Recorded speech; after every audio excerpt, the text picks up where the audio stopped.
Every dog owner has seen this face. The lowered head, the sad eyes, the ears pressed back, the expression that seems to say, I know I did something wrong.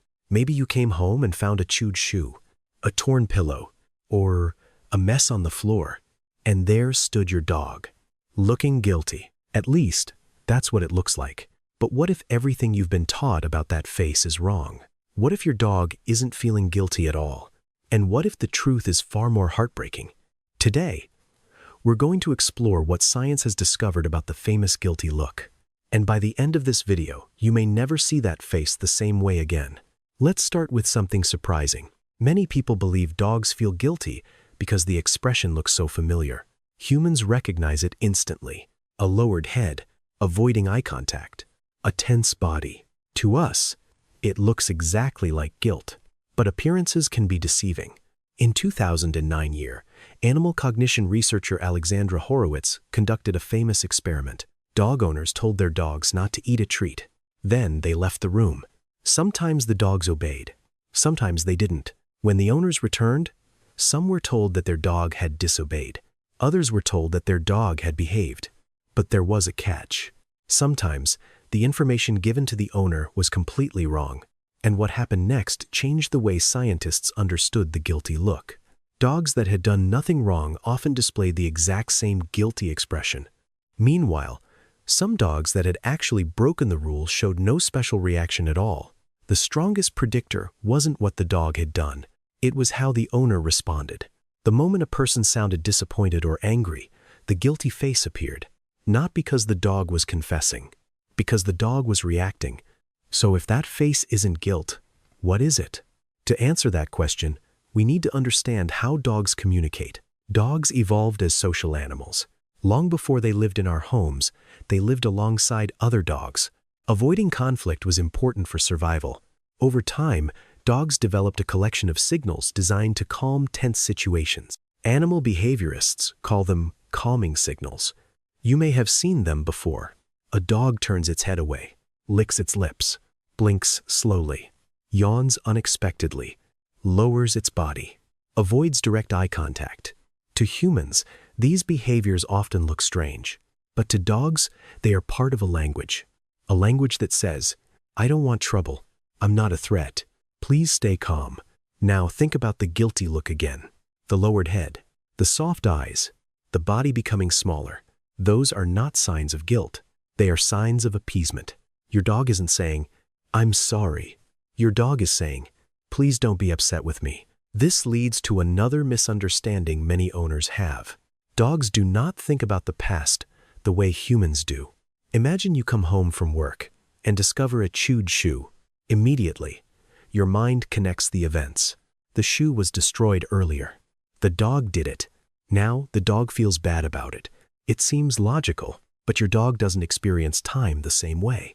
Research has shown that dogs are best at connecting actions and consequences when they happen immediately, within seconds, not hours later, not even several minutes later. By the time you discover the damaged shoe, that moment is already gone for your dog.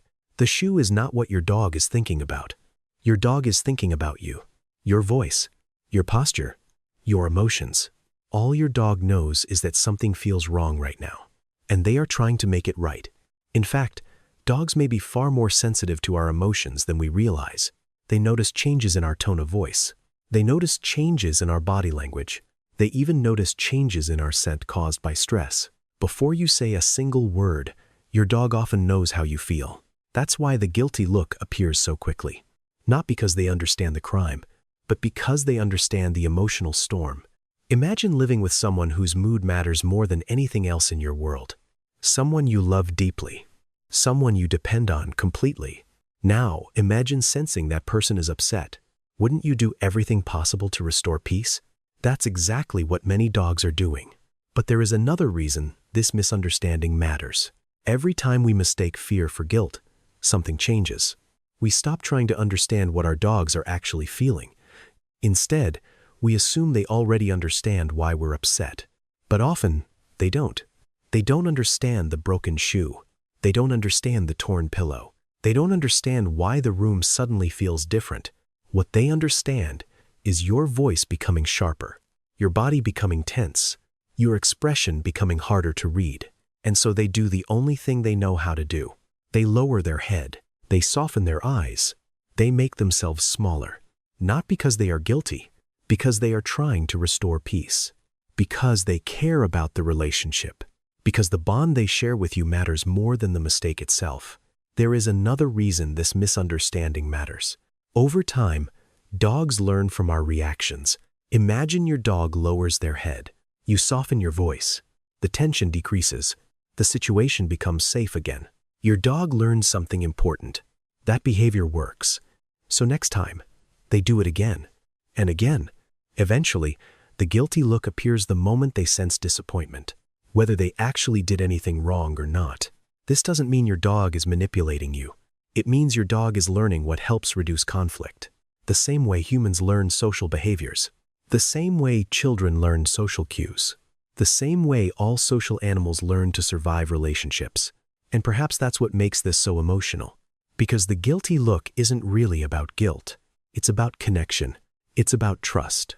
It's about a dog trying to understand the emotional state of the person they love most. If your dog could speak, they probably wouldn't say, "I'm sorry for the shoe."